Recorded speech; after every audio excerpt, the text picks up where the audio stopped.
Hello friends, I hope you had an amazing weekend, and as I sit out here kind of pouting, yep, your teacher pouts too because my gym is closed and I can't go work out. I'm also very thankful. I'm just so thankful that I can still move. I can still be outside. I don't live in Minnesota anymore where there's snow.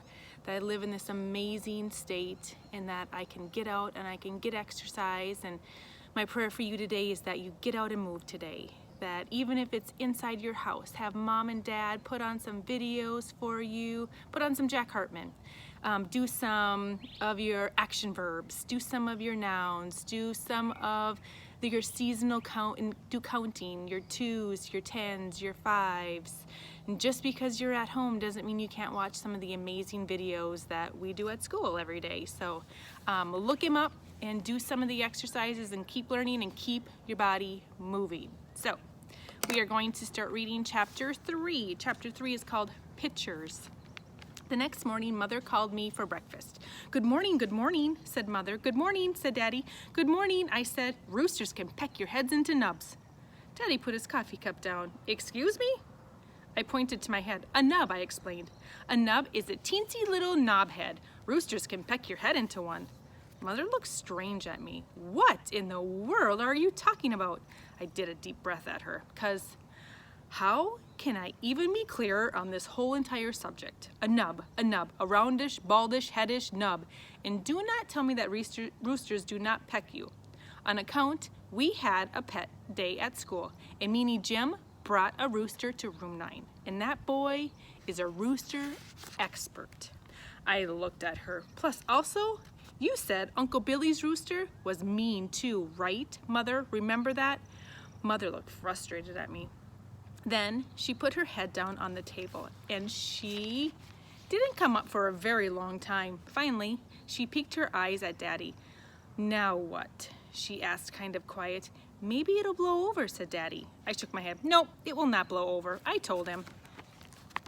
'Cause roosters do not listen to reason. And so there is nothing we can do about this pecking situation. Daddy rubbed his eyes. Could we please just change this subject, he said.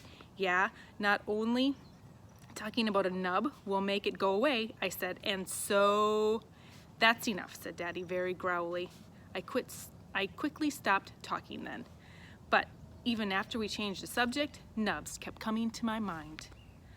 That day at school, Mrs. told us to draw a picture of our trip to the farm. She said to make it a colorful picture of what we wanted to see there. I drawed and I drawed, plus also I colored and I colored.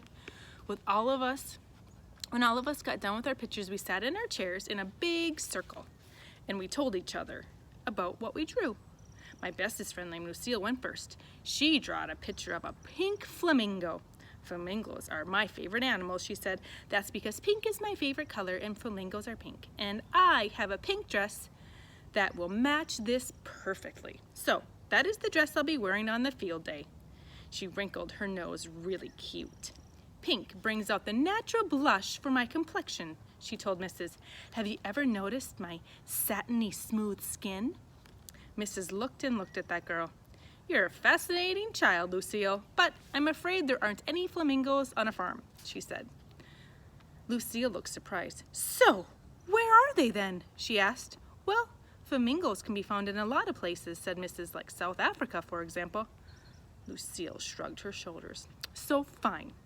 We'll just have to go there instead, Mrs. said to Lucille to please sit down.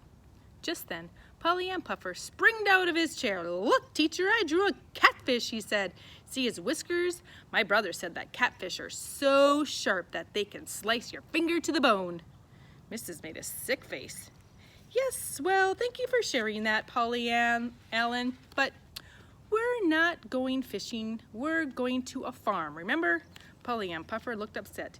Yes, but my brother said that there's lots of catfish farms around here, and so what kind of farm are we going to? I think we should go to that one. No, Polly, no, said Mrs. We're just going to a regular, plain old farm with regular, plain old farm animals. Polly Ann Puffer did a mad breath. Huh, he said with the word big whoop. After that, Polly Ann Puffer had to stand out in the hallway. Mrs. did some deep breathing. Please, children, please, did anyone in the room draw a picture of a regular farm animal? Anyone? That's all I'm looking for, just a regular old farm animal. I did, Mrs. I yelled, really excited. I drew a picture of a rooster underneath the tree.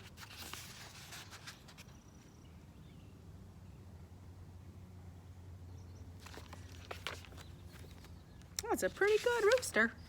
Oh, Junie B, thank you. That is perfect, she said. I holded it up so she could see it. See it, Mrs.? See how pretty it is? Mrs. looked at the picture. Oh, yes, that is such a nice picture, Junie B, she said. But why is it lying on its side? It crashed over in a rainstorm, I said. Oh, said Mrs. Oh, dear. She looked even closer. But I'm afraid I don't see the rooster, honey. I pointed. There, I said. See his foot under the branch? He did not get out in time, apparently. Mrs. covered her mouth with her hand. But then a girl named Charlotte hollered, I don't like that picture. That's a terrible picture. I crossed my arms at that girl. You would not say that if your head was a nub, sister, I said. Meaning Jim laughed real loud. Then Mrs. said for all of us to take our chairs back to our tables. And we did not show any more farm pictures.